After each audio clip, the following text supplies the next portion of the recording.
طالب العلم خذ من نظمي الدرر واسمع لنصحي وانقل عني الخبر ما دمت تطلب هذا العلم مجتهدا فاخشع ولا تك كالغاوين مفتخرا. بسم الله الرحمن الرحيم. الحمد لله والصلاة والسلام على رسول الله. Vllazit e nderuar, jemi tek fetavat e Imam Albanit rahmetullah alayhi. Pak në kushte jo të mira, nuk kemi rrym. Kemi arritur tek tema sunnetit. Në dersit e kaluara kemi folur për sektet. Sot do të flasim për sunnetin edhe për bidatin. Thot Sheikh Albani rahimahullahu taala, e vërteta me të cilën e adhurojmë Allahun subhanahu wa taala është se nuk ka në asnjë mënyrë mu bashku edhe mu unifiku muslimant përveç se duke u kthyer tek sunneti, dhe ato tek sunneti praktik, me të cilën ka qenë i dërguari Allahut sallallahu alaihi wasallam. Thot nga se shariati islam nuk është vetëm Kur'an, por ai është Kur'an edhe sunnet. Në momentin kur thu ti që unë nuk e pasoj sunnetin, ti njëkohësisht nuk jetu e pasu as Kur'anin, sepse Kur'ani ka boj sharet që me pasu edhe sunnetin e Muhamedit alayhi salatu wassalam. Andaj, kush kapet pas njërit pa tjetrin, ai nuk është kapur pas as njërit. Ja, ora veç në Kur'an, ki po disa. A është në Kur'an? S'është në Kur'an, nuk ripuna, po drogës është në Kur'an. Alkooli nuk në Kur'an, po është vena në Kur'an. Apo plot gjëra tjera, cigare nuk në Kur'an. Plot harame ki sot që bohen, nuk në Kur'an. Qysh mi bo? Pastaj, andaj thot, kjo nga se secili prej tyre, si Kur'ani dhe Sunneti, urdhrojnë për të kapur pas tjetrit. Dhe thot Allah azza wa jall, kush i bindet të dërguarit, i është bindur Allahut subhanahu wa ta'ala. Qysh kush i bindet? Në çka i bindet? Në sunetin e pejgamberit alayhis salatu wassalam. Dhe kushdo që i bindet Muhamedit alayhis salatu wassalam fjalët e tij, ai nuk fol nga vetvete, ai jeti tjetër. I është bindur Allahut subhanahu wa ta'ala.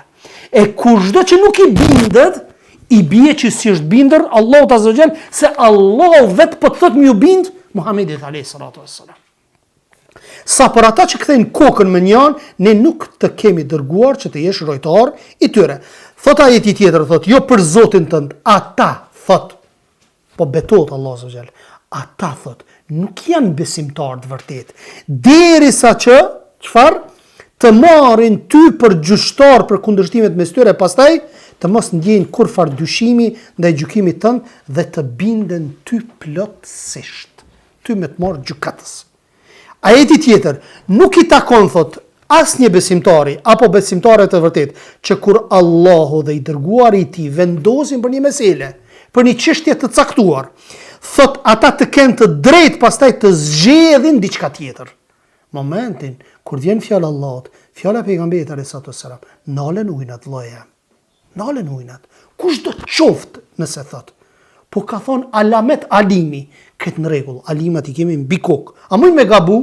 Është mirësia Allahut azza wa jall, po dhe sprov njëkohësisht për disa që kanë fanatizëm, apo që mos me i bë pejgamber të Allahut apo njerëz të pagabushëm njerëzit. Me gabu ndonjëherë.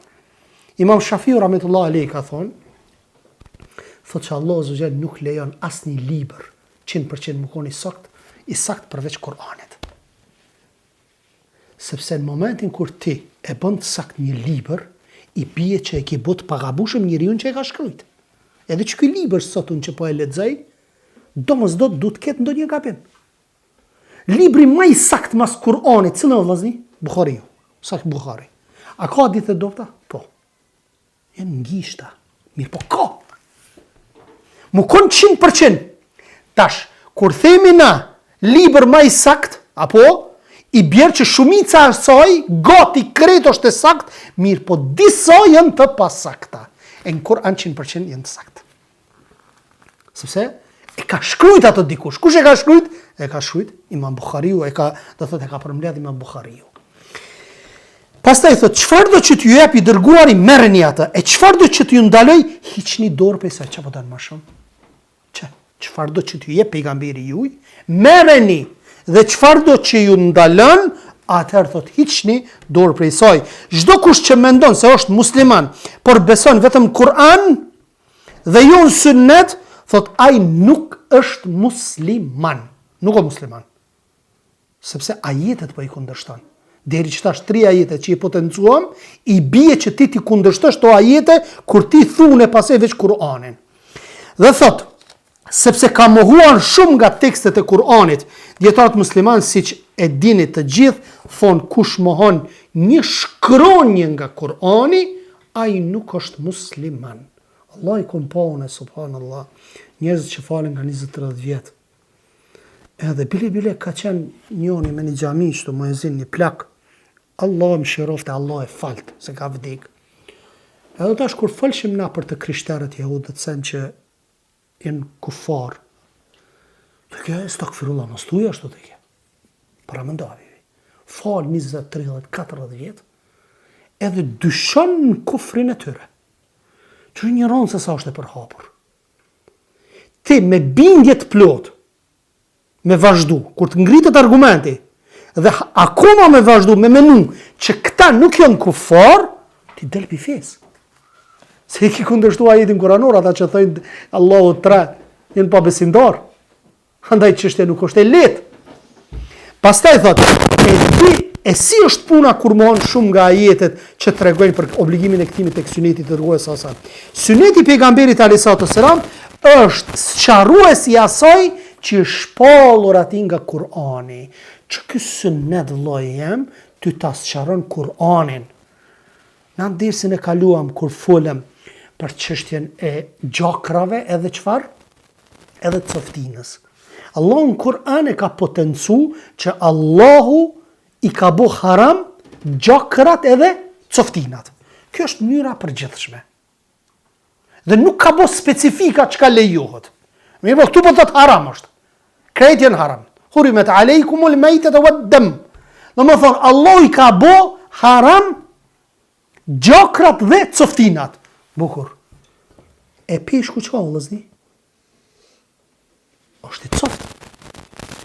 Mërqia zez është gjak. Apo? E ajeti çfarë po thot? Coftinat në smjongër. Qysh me e bo këtë gjë? Atëherë vjen hadithi pejgamberit alayhis salam, 2 gjakra edhe 2 coftina janë të lejuara. Ajeti mbetet përpos këtyre gjërave, tjerat janë haram edhe sqarohet çështja. E sikur ky ajet mos të kishte, ky hadith mos të kishte qenë me neve pejgamberi alayhis salam me na sqaru, ç'a ishim unë? E kishim bo haram edhe peshkun. Pi kallëzoj një rast. Boshnjakt peshkut i thënë riba. Përdeni, peshkut i thënë riba. Edhe duke folë arabi për kamatën, riba haram, edhe qëtë boshnjak i thotë, riba e haram. I thonë, peshku është haram, se kum një djetarin të thonë që riba është haram. Se riba është peshki në gjuhën arabe, a riba është në gjuhën arabe është kamata. Kamata është në gjuhën arabe. Bukur, prandaj ki kujdesu musliman dhe mos u mundo ta kuptosh Kur'anin pa ndihmën e Sunetit, sepse ti nuk do të arrit ta bëj këtë edhe nëse do të ishe Sibawayhi, dietari i madh i gjuhës arabe i kohës tënde. Disa fatkeqësisht thonë që për me kuptu Kur'anin duhet me qenë ekspert i gjuhës arabe. Në momentin kur ti je ekspert i gjuhës arabe dhe gjuha arabe apo të folurit apo do të thotë tekstet, ajetet kuranore e kanë një gjuhë arabe shumë të pastër, që nuk ka evolu, subhanallah. Pas më të sheku s'ka evolu, që ajo arabishte është. Sa që kushdo që mëson arabishtën, shembujt konkret neve na ipshin profesorat prej ajeteve kuranore në gjuhën arabe, në gramatikën e gjuhës arabe. Para 15 shekujve. Veç krahasojmë në gjuhën shqipe. Ku jemi kon para 15 shekujve. Pastaj, api hek një qëto shtash. Dhe më thonë, qëfar thonë disa thonë që nëse je ekspert i gjuhës arabe, atër ti mundesh me e kuptu tekstet shariatike. Bukur. Elma min elma. Uj prej ujt. Teksti I hadithit pejgamberit alayhis salam. Hajde ti si bevehi, hajde ti ekspert i gjuhës arabe, kallëze, çka u ke? A mundi me ditë? Uji prej ujit. Elma min elma. Uji prej ujit. Nëse nuk kishe me pas komentimin apo sqarimin e Resulit sallallahu alaihi wasallam, a kishe mujt me ditë ti si ekspert i gjuhës arabe? A kishe mujt? S'kishe mujt. Atër elma min elma është kur personi bën marrëdhënie intime apo del uji dhe çaj uji pastrohet nëpërmjet çkajt? Nëpërmjet ujit guslit. Çe, kuptimi. A kish mujt në gramaticien me kuptu kur heq, deri në kemat. Dhe më thonë, bje poshtë ajo që thonë disa hoxhallar që çfarë nëse e njeh gjuhën arabe, ti edhe komentu si Kur'anit. Kjo është gabim. Kjo është gabim kështu me thonë. Suneti është dy llojesh. Suneti praktikues, veprat dhe thënjet e pejgamberit alayhisalatu wassalam, dhe sunnetu tërki, sunneti lënës. Ato vepra që si ka bë pejgamberi alayhisalatu wassalam, për ty janë sunnet dhe për ummetin. Dhe mos u mundo ta kuptosh Kur'anin pa ndihmën e sunnetit, sepse ti nuk do të arrije ta bëje këtë dhe nëse do të ishte, domethënë siç tham, si bevehi. Thot kështu që atë që e ka vepruar pejgamberi alayhisalatu wassalam për adhurime e veprave është sunnet që të veprojmë të gjitha, e atë që i ka lënë pejgamberi alayhisalatu wassalam duhet pasot që të mos veprojnë ato vepra. Pika tjetër, nëse bie ndesh fjala pejgamberit alayhisalatu wassalam, që kuptoni një gjë, monën mend çto. Nëse bie ndesh fjala e Resulit alayhisalatu wassalam me veprimin e Resulit alayhisalatu wassalam, ç'a po thoni, cilë t'i jepet përparësi? Logjikisht, hajtë ju, menoni, thujeni përgjigje. A jepet përparësi fjalës Resulit alayhisalatu wassalam, a veprimit nëse bie ndesh fjala me veprimin? Ç'a thoni? Të dyat, asnjëra s'është abrogu, janë të dyat sakta. Ha? Veprimi, apo? Pse fjala tash? Veprimi vllazni, thot Sheikh Albani, mund tjetë specifik për pejgamberin alayhis salam. Subhanallah, ku ka një çfarë detajet vogël, apo vërtet? A pe kuptoni? Veprimi mund tjetë i Resulit alayhis salam në mënyrë specifike. Fjala është për ummetin. A e kuptuat tash? Për shembull, veprimi i pejgamberit alayhis salam ka qenë që ka fal namaz natë dhe farz ka qenë për to. Tash na duhet me marr ato? Jo, se kemi farz. Domethënë, çfarë që Allah i ka lënë ulemat të vllazni, vallahi, që sot detaje na vetë si kishim ditë. Vallahi nuk i kishim ditë. Pa i lexu prej fjalëve të ulemave, subhanallah. Thot çka? Shkaku i dhënjes përpasi fjalës ndaj veprimeve është se fjala është e legjitimuar për mbar ummetin, ndërsa vepra, edhe pse në origjinë është ligj, apo për të gjithë, shumë të herave ka gjykim të veçantë për pejgamberin alayhisalatu wassalam. Sepse ka raste që bien ndesh, çush më ran ndesh fjala dhe veprimi, çush më ran ndesh? Jo bjer, sepse ajo është e veçantë për pejgamberin alayhisalatu wassalam, fjala është për të gjithë. Bukur. Kush nuk e njeh sunnetin, nuk ka mundësi me njoft as bidatin, vllazni. S'ka mundësi me njoft. Nëse se njeh sunnetin, s'ki me njoft as bidatin. Besimtarit i del për detyrë që të ndjek gjërat që janë pohuar në sunet, sepse udhëzimi më i mirë është udhëzimi i pejgamberit alayhis salam. Në hadithin e transmetuar i Babi ibn Sari e pejgamberit sallallahu ka thënë: ju këshilloj që të kapeni fort pas sunnetit pejgamberit alayhis salam dhe sunnetit hulefai rashidinve. Pra janë dy sunnete, sunnetit pejgamberit alayhis salam dhe rrugës apo sunnetit prisje të drejtë të udhëzuar, andaj del si detyrë e patjetërsueshme për ne të mëvonshmit që të kthehemi te Kurani, suneti dhe rruga besimtarëve të parë. Mostra janë besimtarët e parë e nuk lejo të themi se e kuptojmë Kur'anin dhe sunetin pa sahabe apo në mënyrë të pavarur. Dhe thot, pa qenë nevojë të kthehemi ata që kanë qenë të parët tonë, andaj oj musliman kapni fort pas sunetit dhe që të udhëzoni dhe shpëtoni. Në kohën tonë kanë dalë thot një grup që quhen Kuraniun. Çka thonë? Thonë që neve na mjafton Kur'ani. Edhe ishe, kur të falën, shtrinë në për tokë, kështu, me barkë. Se a i Shqipnis, u shtrinë në për tokë, me barkë edhe po falën. Nuk ka tekst në Kur'an që shmu falë, vëlla. Në sunet ka që shmu falë. Çto ai problemi? Thot të cilët e interpretojnë Kur'anin sipas teka dhe mendjeve të tyre, duke lënë më një janë sunetin, dhe thot pejgamberi alayhis salam, thot mos e pësojnë ndonjëri prej jush. Ky argument i fuqishëm është për ata që kundërshtojnë sunetin. Të mos e pësojnë ndonjëri prej jush, duke qenë mbështetur në koltukun e tij. Çfarë? Po paralemrojnë për ata që kundërshtojnë sunetin. Dikush ka mu kon në koltukun e tij, po, edhe që i vjen një urdhër, edhe për të cilën unë kam urdhëruar, thot ose ndaluar, ai thot nuk di, ndjekim atë që e gjem librin e Allahut. Të më thonë, i vjen urdhri pejgamberit alayhis salam thot zdi valla. Qyru në Kur'an dikun që është. Na keni lodh me hadithe ka doktor selam i ti. Do të thonë, ky është një paralemrim shumë i rrezikshëm për ata sunetin. Sa më shumë që njeriu është i ditur rreth sunetit, aq më shumë i prirë ta kuptoj Kur'anin, e të nxjerr rregulla në krahasim dhe i cili nuk ka një urrë rreth sunetit, e si mund të jetë puna me atë që nuk ka mësuar për sunetin e pejgamberit sallallahu alaihi wasallam.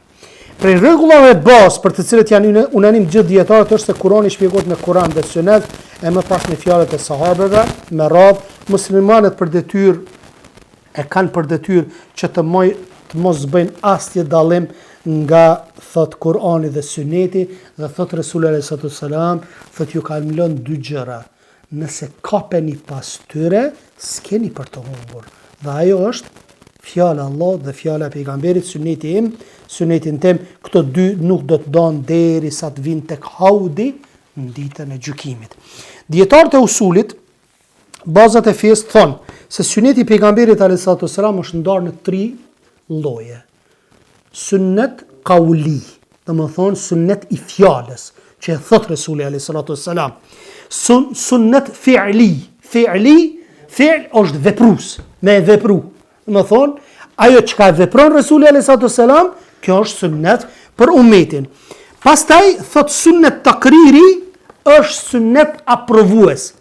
Dhe më thonë, nëse ti e bon, e aprovon Resulullah alayhis salam. Ajo kujtohet në vepër e në sahabiu që pejgamberi sallallahu alaihi wasallam e ka vepru.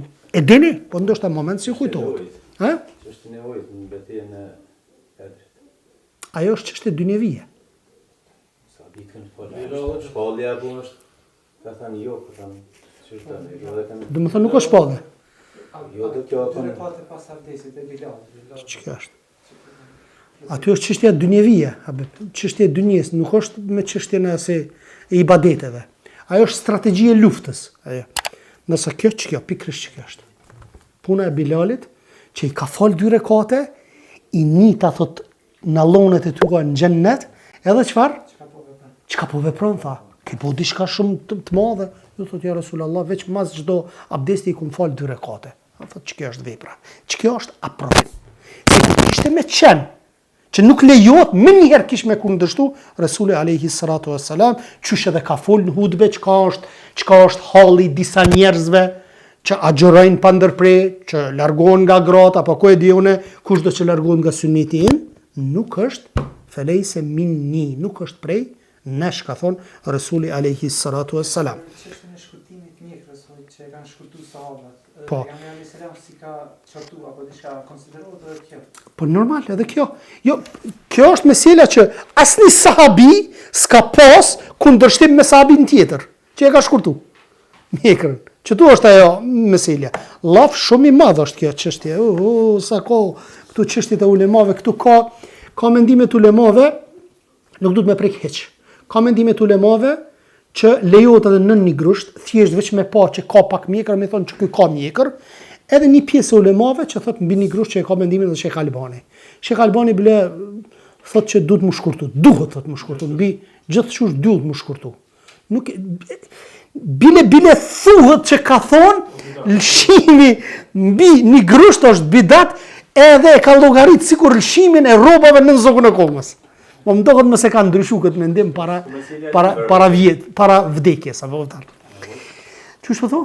Meselja librave, s'pakteni se nuk ka libër. Ja, tjetër. Po. Po dhe këtu dietari është i pagabueshëm, edhe që Risit në fe janë të gjitha humbje. Islami është plotësuar me vdekjen e pejgamberit a.s. dhe çështja e adhurimeve me të cilat muslimani synon të afrohet tek Allahu është vulosur dhe ka përfunduar. Kushdo, arben leça telefon edhe ngoj dersin. Do të thonë dhe ka përfunduar numri i tyre. Prandaj ai s'mund të shtojë diçka mbi to, qoftë edhe një shkronjë të vetme. Qoftë edhe një shkronjë të vetme nuk lejohet me shtu në ibadetet e Allahut subhanahu wa taala. Islami është ai që u pati dhënë krenari arabëve. Allah azza wa jall nëpërmjet Islamit njerëzit i ngrit. Që shka thonë Omeri radiallahu anhu, me këtë Kur'an disa njerëz ngritën, i ngrit Allah azza wa jall. Me disa njerëz dhe i poshtron. Sa do që ti e pason. Më thonë, në momentin kur ti e pason Kur'anin, aq ma shumë ngritesh, më thonë, tek Allah subhanahu wa taala, po dhe në mesin e njerëzve. Thot, po ashtu thot i shpëtoi ata nga idhujtaria në tauhid, nga errësira në dritë, nga devijimi në udhëzim. Ky Islam me pastërtinë e tij është ai që e kthen lavdin të ata musliman. Po ashtu rrisit fetare janë gjitha humbje. Nuk ka rrisit mirë vllazni, që thënë disa. Shumë ka prej ulemave selefi që i kanë ndarë rrisit. Rrisit wajib, rrisit mustahab, rrisit mekruh, rrisit haram. Më thonë, i kanë keq kuptu këto gjëra. Ata kur kanë fol për rrisit e mira, kanë fol në aspektin e mjeteve. Disa prej mjeteve. Realisht, ato e mjete. Nuk janë baza. Tek mjetet bashkohore nuk futen rrisit sheriatike. Ne kemi trajtu çështjet e mjeteve, kur lejon, kur nuk lejon. Apo edhe fjala Omer ibn al-Khattabit radiallahu anhu, sa bidat i mirë është kjo, është në aspektin gjuhësor. Hajde po themi ka bidat mirë, po ku e ki argumentin për bidatën e mirë? Omer ibn al-Khattabi radiallahu anhu, a ka pas argumentin që e ka ringjall atë sunet pejgamberit alayhis salam? A ka pas argumentin? Po, se në kone pejgamberit sa është fal namazit tarawis. Mon thjesht veç e ka ringjall. Kone Abu Bekrit nuk është fal, kone pejgamberit sa pas 3-4 netve nuk është fal, shkaku, cili është shkaku? Mos më bë fars, mos më mendu që është fars. Pastaj që ky shkak u hek, momentin kur u hek, erdh Omer radiallahu anhu i po, domethënë grupe të u fal në xhami, edhe tha, sikur ta bëja një imam, pas një imami mu fal, dhe i caktoi 2 imam, dhe kur erdh në natën tjetër, çfarë i tha? Tha sa bidat të mirë kanë bë këta. Sikur neve për shembull më na thon mas luftës sa bidat mirë ta vllaznia të bëj që i kanë shumë mjekrat. Don bidat kontekstin gjuhësor, apo me një aspekt që njerëzit e kanë lënë e na po e ringjallin. Kështu, po, mirë po me thonë që ka bidat në fe, nuk ka se ti po e kundërshton tekstin, po e kundërshton hadithin e pejgamberit sallallahu alajhi wasallam. Thot pejgamberi sa çdo bidat është humbje dhe çdo humbje shpije në zjarr, Behakiu transmeton me zinxhir të saktë deri tek Sejd ibn Musayyib, se ky e pa një burr që e fali, domethënë 2 rekate fali namaz. Pas namazit sabat. I fali 2 rekate, nafile i fali. Edhe tash ky e çortoi. Tha çysha kam më çortu Allah për faljen e nafilesa? Jo, tha, për faljen e namazit, tha, s'ka me të qërtu, po ka me të kundërshtu për kundërshtimin e sunetit. Jo për namaz që po e falë, po për kundërshtimin e sunetit, sepse je duke e falë me një kohë që s'lejohet mu falë. Dhe më thonë, paramenoj, jo për namaz, por se për kundërshtimin e sunetit, ndërse realitet ata pasuesit e sunetit kritikojnë kundërshtimin që këta njerëz i bëjnë sunetit gjatë dhikrit dhe namazit kështu me radhë. Në Islam nuk ka rrisit e mirë, bidati i vogël është post drejt bidatit të madh. Risit në fe janë sharr vllazni, të cilat duhet njohur jo për t'i vepruar, por për t'u larguar të keqen e mësova, për t'ju shmangur e jo për të vepruar. Kush nuk dallon mes të keqes dhe të mirës ka për të pasuar. Ky kuptim është përfituar nga suneti, siç ka thënë, çka ka Aminaj Sabiu? Hudhaifa ibn al-Yaman. Apo e ka mësuar të keqen, jo për të po. Imam, po. Në më thonë, e ka mësuar të keqen, jo për të vepruar. Se në momentin kur ti nuk e din të keqen, do më zdo ki me ra të keqen. Jo disa thirësa që thonë, për shembull, qëre, njerëzve mësoja veç të uhidin, shirkun mësja mësoj, njerëzve mësoja veç sunetin, bidatin mësja mësoj. Njerëzit mësoja vetëm të mirën, mëkatet mësja mësoj. Nëse ti nuk ja mëson llojet e shirkut, llojet e nifakut, llojet e kufrit, me shembuj konkret, ai ka me ra. Se nuk i din. Pastaj nuk janë njerëzit me një nivel o vllati nëse flet në mënyrë të përgjithshme me një kategori të njerëzve që mundin me të kuptu. Ka disa njerëz që duhet në detaje me i tregu. Edhe me shembuj konkret. A keni vërtet? Jo veç kategoria e njerëzve që nuk lexojnë, po dhe ata që lexojnë, kur ta marrin një libër, kur e cek alimi, një definicion, nalësh edhe që shka ka pas kuj për qëllim me këtë definicion. Kur ta jep shembullin, për njerë të kujtohet. Se kupton Allah, dhe nuk është e lehtë çështja. Pastaj thot, është obligim të dihet se çfarë do risie në fe, qoftë edhe më e vogla është ndaluar të praktikohet pasi të sqarohet se është bidat. Rreziku i bidateve në fe nuk është i njëjtë, por kanë shkallë të ndryshme. Ka risi që janë mukeffira, bidat mukeffira që të nxjerrë pi fesë, ka dhe risi që nuk nxjerrë pi fesë. Për shembull, me shku me lut tyrbeve e varreve, është bidat? Bidat. Me bë dhikr pas, domethënë namazit që bëhet nëpër xhamia, a është bidat? Bashkarisht? Po. Po i pari nxjerr pi fesë, i dyti nuk nxjerr pi fesë. I dyti është mëkat, i pari nxjerr pi fesë. Domethënë duhet mi bë këto dallime. Edhe pse në esencë bidatet janë bidate. Nuk po bëjmë na përjashtimin në kontekstin me thonë që ka bidat të mirë, po ka bidat edhe më të keqe, ku e diunë. Jo, këto janë bidatet, janë këtë rrezikshme.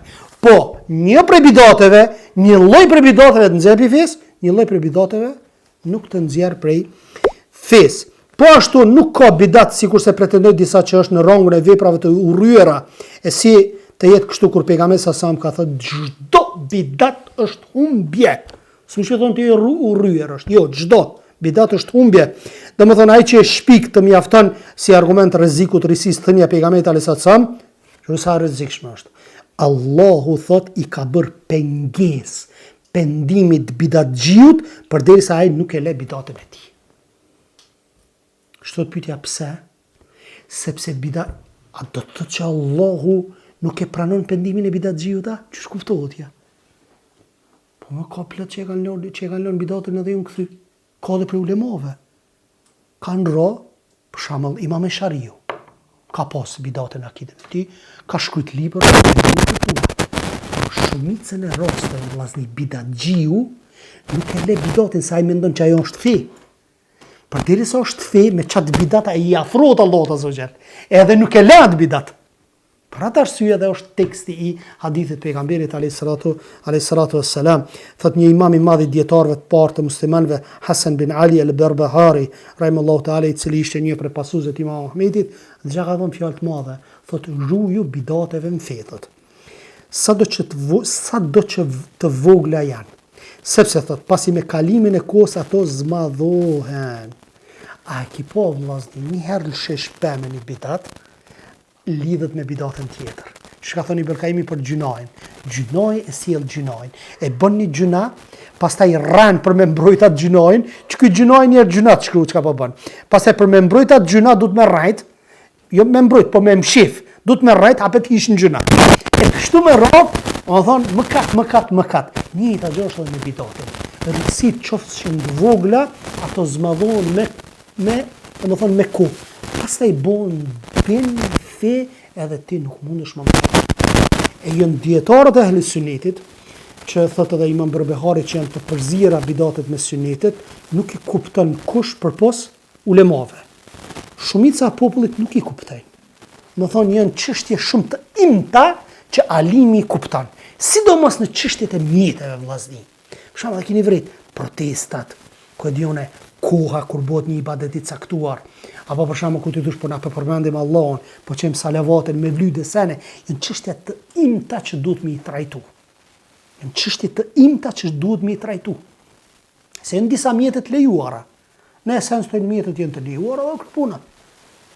Mirë po, edhe në mjete Ebu Bekri radiallahu anhu, apo në kone Ebu Bekri radiallahu anhu, kur ka ndosht me e bo mushafin vllazni, kur ka ndosht me bo mushafin, çfarë ju ka thonë Ebu Bekri? Ju ka thonë, mas i ka ndosht me e bo mushafin, se s'ka qenë Kur'an mushaf qështu që shosh sot. Kanë qenë të shkepur, apo? Edhe në momentin kur ka ndosht me bo si libër, ati qëfar edhe në mjetë ka ndërry, thot jetu dosht me bo një sen që se ka bo pejgamberi alayhis salam. Subhanallah, jam friksu edhe këto, abiba. Mirë po këto mjete, nuk kam dales në këto mjete me lena Allah subhanahu wa ta'ala. thot mos u ngut dhe mos u përzije në asgjë derisa të sigurohesh të shohësh se ka folur për të dikush nga shokët e pejgamberit alayhis salam apo dietarëve, thot nëse gjem ndonjë fjalë të tyre, të kapu fort dhe mos anashkalo dhe mos i jep përparësi ndonjë fjale tjetër. Thot Sufjan Thauri, nëse ke mundësi thot ta kruash kokën tonë në argument, bëhu prej tyre. Atë shumë do më thoni ka dhonë rëndësi argumentit. Nëse ke mundësi me kru kokën tonë me argument, mundohë thot ta kruash kokën me argument. Derin që të mos, do më thonë kanë shku ulemaja e selefit. Dije se arsyeja e këtyre rrisive është shkak i disa çështjeve. Cilat janë çështjet që vinë rrisit apo bidatet? Në një, hadithet e dobta. Kur ka hadithet dobta, kur përhapen hadithet dobta, se çfarë tash, kur ti ka thonë Resulullah alayhis salam, ti e ngrisish një gjykim, një dispozit, apo me çat dispozit njerëzit musliman pastaj veprojnë. Mirë, po baza është që hadithi është i dopt. Dhe ti kur ti thu hadithi dopt, i bie që çat dispozit në raportoke, apo ose kundërta me shpik një bidat në bazë të hadithit të dopt. Dhe për atë arsye dietarët e hadithit janë sikur yjet në qiell, yjet në qiell. Aq janë, domethënë kapt pas sunetit pejgamberit sallallahu alajhi wasallam. Thot, nuk lejohet të punohet me këto lloj hadithesh ashtu siç e kemi sqaruar, thot Sheikh Albani rahimahullahu taala në forma namazit profetit alayhis salam. E dyta, hadithet e shpikura. Ka dallim mes haditheve dobta dhe të shpikura. Shpikje tamam e vren që e ka shpik. Ndërsa dobta janë në zinxhirin transmetues, ka memorie dobte, ku e dione, ka probleme të ndryshme, domthon ka dallim.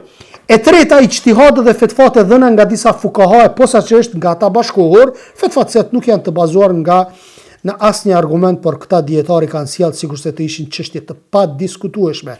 E katërta, tradita dhe tregimet që nuk kanë bazë në fe, dhe thotë se as mendja nuk i pranon, edhe pse disa ignorant punojnë me to. Këto ishin 4 pika. Të parët tanë të mirë selefun salih, thot nga sahabët, tabinë dhe ata pas tyre, duke përfshirë 4 imamet, të gjithë janë unanim se është detyrë kapja fort pas sunetit dhe kthimi dhe lënja e çdo fjale që kundërshton sunetin e pejgamberit alayhis salam, dhe bidatxhiu rrisimtari në fe konsiderohet ai që tradit shumë qartë, shumë bukur e ka sqaruar çto kush është bidatxhiu. Kjo është çfarë thotë Sheikh Albani. Bidatxhi konsiderohet ai person i cili e ka tradit bidatin. Subhanallah. Domthon e din se ky person e ka tradit bidatin. Çortash. Nuk quhet bidatxhi ai që shpik një bidat të vetëm për shkak të pasimit të epshit vet. Subhanallah, deri në këtë mos ka shku Sheikh Albani. Ka vllazni që s'bin hiç në bidat, veç pse se bën filanën e fistekin bidatxhi, prej një grupit njerëzve bën bidatxhi. A Sheikh Albani çfarë thot? Por që ato në shpesh ku më thonë, subhanallah, me përhapjen e një menhegji tillë, apo kupton, në kohët e fundit, edhe Sheikh Albani do të më bëjë bidatxhi. Sheikh Albani shebin bazë Sheikh Uthaymini. Çfarë po thot? Nëse një bidat e shpik, po thot, po qoftë edhe me epsh, po se ka tradit, thot bidatin, ky thot sot bidatxhi. Subhanallah, subhanallah. Që po do me thonë këto, habiba? Po do me thonë që ka për shembull imam caktuar, që në për xhamia, edhe tash na i themi që për shkak të rrugës po bën bidat. Për me thjeshtu me kuptu. Mirë, po tradita e tij është që me praktiku sunetin, e lufton bidatin. Po që epshi rruga sen e bën një bidat. Ndërsa anën tjetër ju thotë që kjo është bidat. Që Sheikh Albani po thotë ky nuk është bidatçi. Edhe pse mëkatin e merr, nuk diskutohet aty. Nuk ka se vëvë.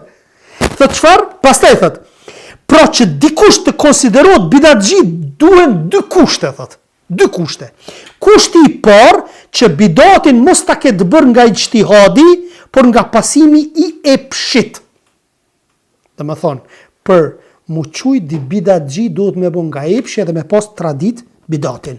Nëse gjatë ka qenë dietari e ehlis sunetit, është dietari e ehlis sunetit, gjatë hulumtimit, ijtihadit, po bjerë në bidat, ky nuk është bidatxhi.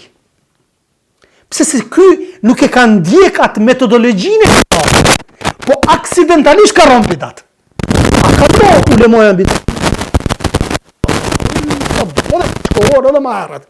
E para, e dyta, që bidati jetë zakon dhe tradit e tij, çu e tham, për ta sqaruar sa më mirë këtë po japin thot një shembull. Çfarë shembull? Thot një udhëheqës.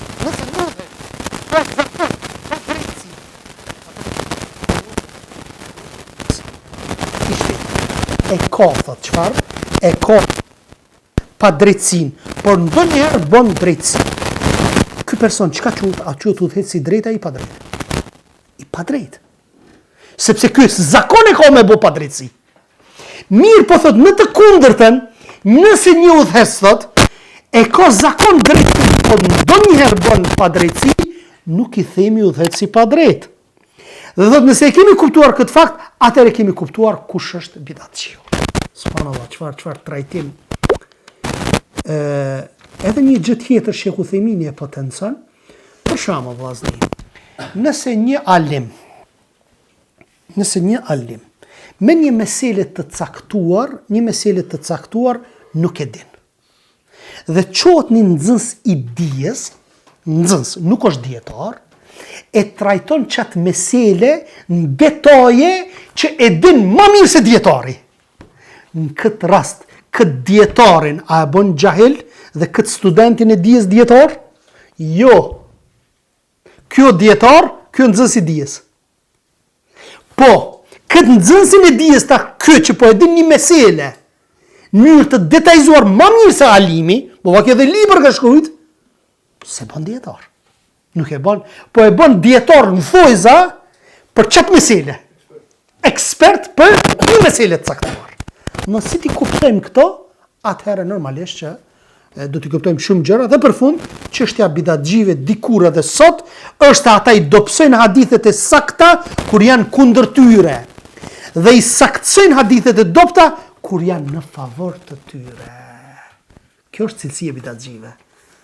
Më thonë, kjo është cilësia e bidatxhive që kur të vjen në kundërshtim me parimet, me ato bindjet e tyre të bidatit, kur vjen një hadith, thot ky hadith i dobët, smiret ky hadith. Pse se po ja kundërshton bindjen e vet, apo por edhe kundërta den takimin e rrodhës me kufrin, hipokrizin, afrimin tek Allahu, besimin shpallët e Allahut subhanaka Allahumma wa bihamdik, ashhadu an la ilaha illa ant, astaghfiruka wa atubu ilaik. Allahu yashhadu.